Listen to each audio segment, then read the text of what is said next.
Imagine waking up one morning, feeling strange. You take a pregnancy test, and it comes back positive. But instead of joy, your world shatters. The man you love, the one you trusted, turns his back on you. He denies the pregnancy and accuses you of being with other men. Betrayed, heartbroken, and alone, what would you do? Stay with me till the end to find out how Miracle faced the storm that changed her life forever. Miracle walked the dusty streets of Iboken, calling, "Sweet oranges, come and buy." Her stomach growled, but each orange was money, money that would keep a roof over her head tonight. Her aunt's voice echoed in her head like a curse. "Don't come back home if you don't sell everything, you hear me? I'm not feeding any lazy orphan." Miracle tightened her grip on the tray. Her aunt, Mema Karo, had taken her in after her parents died in a road accident, but not out of love.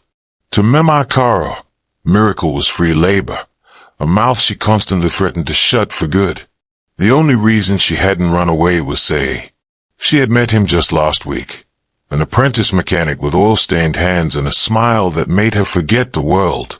He was gentle, kind, and most importantly, he listened. In the middle of her chaos, he was her only peace. That evening, after selling the last of her oranges, Miracle tiptoed down the narrow path that led to the mechanic's shed. Seyi was under a beat-up car, his legs poking out from beneath it. She stood there for a moment, watching him wipe sweat from his forehead. When he looked up and saw her, his face lit up. "Miracle, you look worn out. What did that woman make you do today? Carry the house on your head?" She smiled faintly. "Almost." He stood and took her hand, grease and all. "One day, I'll take you far away from all this, I swear. You'll never hawk another fruit or cry yourself to sleep again." "You always say that," Miracle whispered. "I mean it," Seyi said, brushing her cheek gently. She wanted to believe him. She needed to believe him. Each time her aunt cursed her or threw a plate, Miracle would close her eyes and dream of being Seyi's wife, waking up to love instead of anger. But love started to feel heavy. As the weeks passed, Seyi changed. He became more demanding, more impatient. He started pressuring her for sex. "Miracle," he'd whisper as they sat behind his workshop one evening, "if you really love me, you'll prove it. I'm a man. I have needs." "But we said we'd wait," she replied, clutching her wrapper tightly. "If you love me, you'll wait till we're married." Seyi would groan and roll his eyes, his mood shifting. "You think I'll marry someone I haven't even tasted? How do I know what I'm getting into?" His words stung. She tried to stay strong. She wanted her first time to be special, safe, real. But the pressure kept coming. Then, one Sunday afternoon, everything fell apart. Miracle decided to surprise him with cooked rice she had saved up to make. But when she opened the door to his one-room apartment, her feet froze. Seyi was in the arms of another girl, laughing, whispering. "Seyi," she called, her voice trembling. "Who is this?" His face changed immediately. He yanked his arm away from the girl, stood up, and barked. "It's not your business." "Not my business," she whispered. That day was only the beginning. After that, she started seeing him with different girls, one with long braids, another with flashy clothes. Each time she asked him about it, he brushed her off. Then, one afternoon, he gave her an ultimatum. "If you want to be my wife," he said, "you have to let me in. No man will marry a woman he hasn't tasted. I'm not here to play games. Besides, if you get pregnant, I'll marry you." Miracle stared at him, heartbroken and confused. She was tired of being alone, tired of feeling unloved. So, against her better judgment, she gave in, because he had promised to marry her. Weeks later, her body began to change. Nausea, dizziness, missed periods. The truth hit her hard. She was pregnant. She sat alone behind the mechanic's shed, her hand over her stomach. She had no one to tell. No place to hide. Her dreams of escaping her aunt's cruelty had turned into a nightmare. And Seyi, he denied everything. Pregnant, he scoffed when she told him. How is that my business? You think I'm the only one you've been with? Her world collapsed. Seyi's words echoed in miracles as long after he had walked away. You think I'm the only one you've been with? She stood there, stunned, watching him disappear into the crowd like she was nothing. Just another broken girl with no voice and no one to defend her. That night, she didn't return home.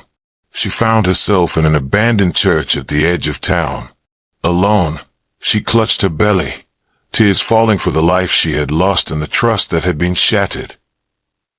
She curled up in one of the back pews, clutching her belly, trying to fight the tears. But they came anyway. She cried for her parents, for the life she never got to live, for trusting Seyi, for believing that love was enough. The morning after Seyi's betrayal, Miracle dragged herself back to Mimakaro's compound just before the cock crowed. She slipped in quietly, washed her face at the backyard tap, and tied her scarf tightly to hide her tired eyes. When Mimakaro asked where she had slept, she forced a smile. Market woman kept me late. I slept on the bench by her stall. Mimakaro hissed, clearly not believing her, but said nothing. Miracle knew the woman was waiting, watching, for a mistake to pounce on. So Miracle became careful. Too careful. She worked harder, faster, quieter. She sang while cooking, smiled while sweeping. Every morning, she balanced her tray of oranges and whispered to her stomach, "Don't make me sick today, please." Because no one could know. She knew the consequence. Mimakaro would throw her out without mercy. Twice, she might beat her. But hiding a pregnancy is like hiding the sun. It always finds a way to shine through. 2 weeks later, the signs became obvious. Her skirt didn't zip like before. She vomited during morning prayers. One day, she fainted while fetching water. A neighbor caught her just in time before she hit the ground. Mimakaro rushed out, eyes wide, nostrils flaring. "You fainted. You. What's wrong with you? Or are you pregnant?" Miracle's eyes widened in panic. "No, Ma. I swear. Answer me now. Are you pregnant or not?" Miracle nodded slowly, tears flowing freely now. "Yes, Ma. I am." Mimakaro gasped in shock. "You're pregnant," she spat. "Pack your things and go. You won't bring shame to my house." Miracle's heart dropped. "Seyi," she whispered, weakly. "Yes." Mimakaro snapped. "Seyi, ABI is it another one? Hey, you better pray he accepts you, because if he doesn't, that's the end. You will not step foot in this house again." An hour later, Miracle stood outside Seyi's compound with a small bag in her swollen belly. Her eyes were red, her chest heavy with fear. Mimakaro knocked hard, like she was looking for a fight. "Seyi, come out, oh. Come and carry your load." The door creaked open. Seyi stood there shirtless, looking irritated, until his face shifted. Not with surprise, but guilt. Behind him, a beautiful young woman in tight jeans and red lipstick walked out, her long braids swinging as she leaned on the doorframe. "Who are these ones?" the woman asked, frowning. Mimakaro shoved Miracle forward. "She says you're the one that got her pregnant." Seyi looked Miracle up and down, then scoffed. "Me? This one? I don't know her from anywhere." Miracle blinked in shock. "Seyi, it's me. Miracle. You promised, you said." "You got me pregnant," she said, trembling. Seyi laughed. "I don't even know you." Then he shut the door. Mimakaro took 2 steps back, arms folded. "You hey, even the man say you're a disgrace. You have brought shame to my house, and I'll not let you drag my name in the mud." Miracle turned to her, eyes pleading. "Auntie, please." Mimakaro spat on the ground. "Don't call me that again." And with that, she walked away. Seyi stepped back into his room and slammed the door. Miracle was left standing there, alone, betrayed, carrying a child, with nowhere to go. The compound was quiet, save for a dog barking in the distance. Miracle lowered herself to the ground, hugging her knees. Her stomach churned, not from hunger, but heartbreak. She had lost everything in one day. She spent that night in a nearby uncompleted building. The cement floor was cold, and mosquitoes danced freely around her body. But somehow, she found sleep. The next morning, she began walking again. No direction, just moving. It was on the third day, while sitting in front of a closed pharmacy, that a woman in her mid-50s noticed her swollen face and weak body. "Girl, are you okay?" the woman asked. Miracle shook her head. Miracle shared her story with the kind woman, who then invited her to come and stay with her. The woman introduced herself as Madame Ephema. Miracle began helping out in Madame Ephema's small food business. She washed plates, peeled onions, and served customers with a tired but gentle smile. A few weeks later, Madame Ephema's husband told her that he didn't want Miracle in their house anymore. What Madame Ephema didn't know was that her husband had tried to touch Miracle. When she said no, he wanted her gone. However, Madame Ephema sensed that her husband was up to no good. She quietly gave Miracle some money and advised her to take care of herself. Miracle thanked her and left. With Madame Ephema's help, Miracle boarded a bus to the city, alone, scared, but determined to survive. With the little money she had, she managed to rent a tiny room in a slum, a space barely large enough for her to stretch her legs. To survive, she began selling bananas by the roadside. Every day, she would hawk under the blazing sun, even when she was exhausted, just to earn enough for food and rent. Her feet ached, her back throbbed, but she kept going, for the sake of her unborn child. Then one day, the sky suddenly darkened, and it began to rain heavily. She couldn't find any shelter, and soon, she was drenched from head to toe. Her clothes clung to her body, her teeth chattered from the cold. With nowhere else to go, she sat on a cold curb, shaking, crying quietly as she started having contractions. No one stopped. At that same moment, Mike was on his way home from work. As his car approached the area, he looked out of the window and noticed a pregnant woman sitting in the rain, trembling and soaked. She was looking uncomfortable. A little girl walked past, holding bread. She stared at Miracle but said nothing. Her mother tugged her away. Something about the sight touched his heart deeply. He immediately remembered his own mother, how she had once struggled alone to raise him after his father left them. The memory brought a lump to his throat. "Stop the car," he told his driver urgently. The driver pulled over, and Mike stepped out into the rain without hesitation. As he approached her, his heart tightened. He walked past, then stopped, turned around. "Hey, are you all right?" he asked. When she did not respond, he bent down gently and asked, "Are you okay? Do you need help?" Miracle looked up slowly, surprised by his kindness. No one had ever asked her that before. Her lips trembled as tears mixed with raindrops on her cheeks. Mike's voice broke through the rain, warm and calm in the midst of the storm. Miracle blinked, dazed by the sudden kindness. She had almost forgotten what it felt like to be treated with care. I'm fine," she whispered, but her voice cracked. She couldn't hide the exhaustion in her body, the ache in her bones, and the little contractions she was having. The weight of the world pressing down on her chest. The rain was relentless, soaking through her thin clothes, and for a moment, she felt as though she might drown, not in water, but in the despair that had been building inside her. Mike wasn't having any of it. He knelt down beside her, his hand warm against her cold skin. "No, you're not fine. You're shivering and wet. Please, let me help you." He gave her the umbrella he was holding. Miracle shook her head weakly, unsure of what to do. She hadn't trusted anyone in so long, not after everything that had happened. People came and went in her life, but no one stayed. No one cared. When she refused the umbrella, he tried to convince her. "Come on," Mike urged, his tone gentle but firm. "I can't leave you here. You'll catch something." Without waiting for her response, he gently lifted her up. His touch was strong, yet compassionate, and it made her hesitate for only a moment before she allowed him to help her to his car. As they drove, Miracle remained silent, the storm still raging outside. But somehow, she felt a small flicker of hope kindling inside her. Mike, noticing her silence, spoke softly, trying to make her feel at ease. I know this might seem strange, but my mom was a single parent too. I remember how hard it was for her, raising me on her own after my dad left. I've never forgotten the sacrifices she made. His voice held a quiet intensity, as though he was sharing a deeply personal memory. I can't stand to see someone like you out here, struggling.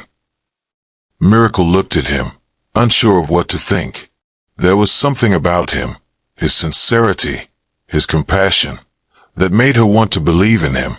But trust had been a luxury she couldn't afford for a long time. Mike's apartment was lavish, clean, and inviting. He handed her a towel to dry off and offered her a warm cup of tea. For the first time in a long while, Miracle allowed herself to relax, even if just a little. She felt the weight of her journey in every muscle, every aching joint, and she realized how much she needed rest. Mike sat across from her, his eyes kind but probing.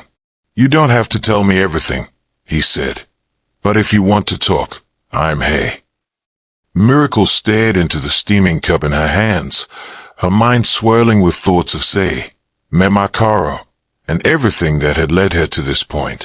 But the silence in the room, the softness of Mike's voice, made her feel like maybe, just maybe, it was okay to share some of her pain. And so, for the first time in what felt like ages, Miracle let the floodgates open. She told Mike about the loss of her parents, about Amaka's cruelty, and how Seyi had promised to love her, only to betray her in the worst possible way. She spoke of the child growing inside her, the one she had wanted to protect, and how she had been discarded by the people she had trusted most. Mike listened intently, his gaze never leaving her.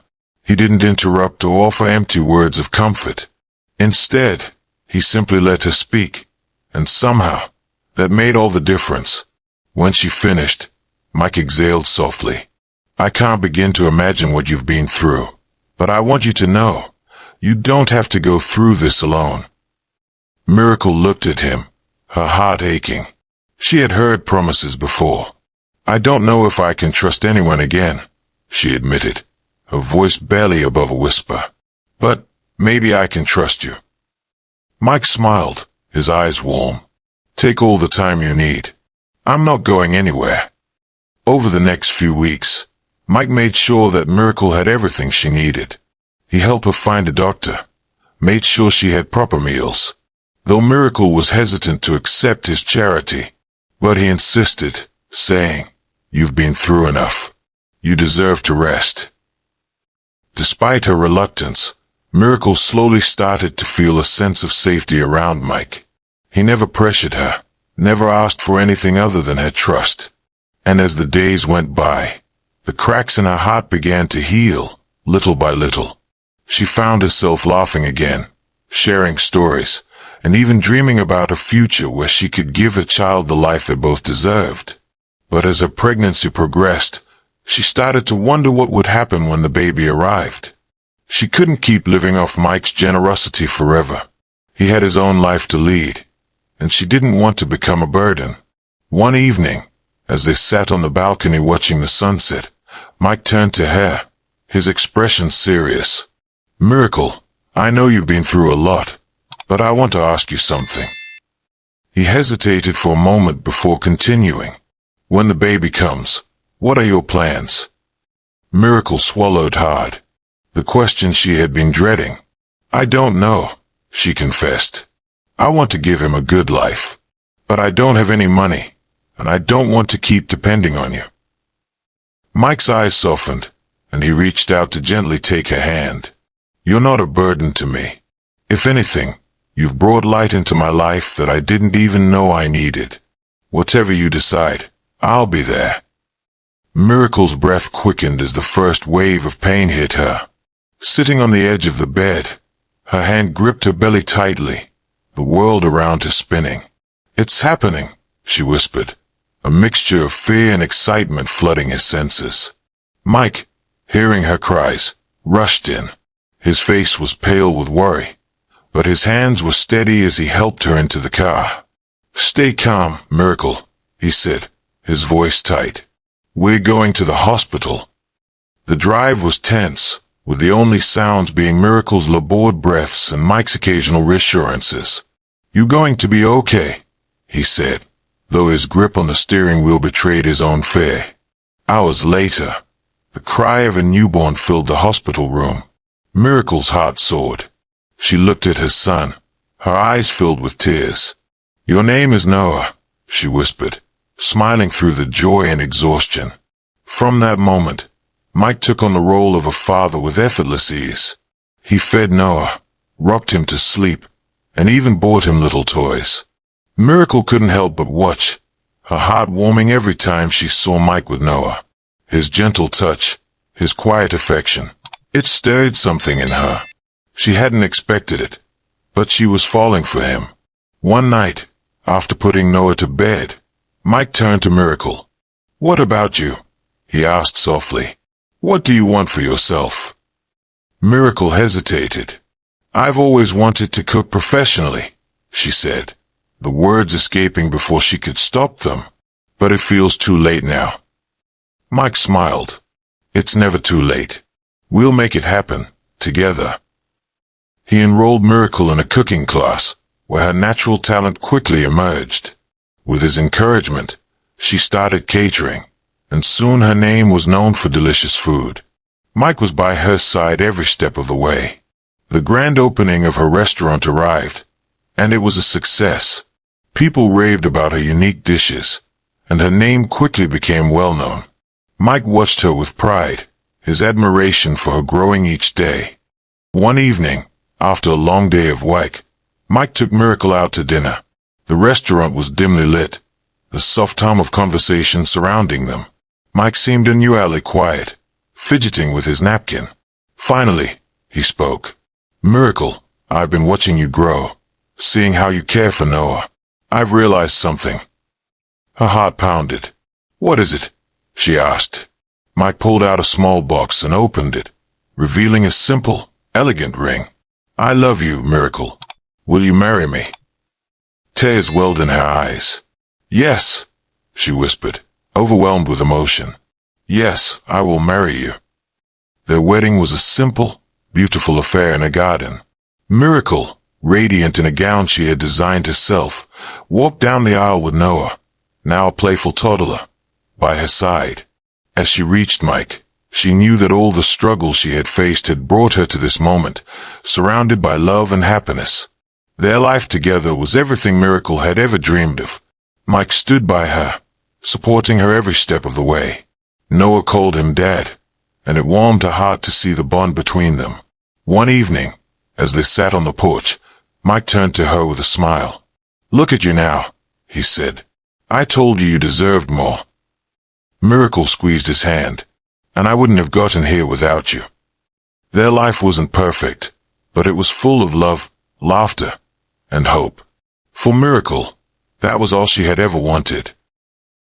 If you enjoyed the story, give us a thumbs up, share it with friends, and hit that subscribe button. Don't forget to turn on notifications so you never miss out on our latest updates. Thanks for watching.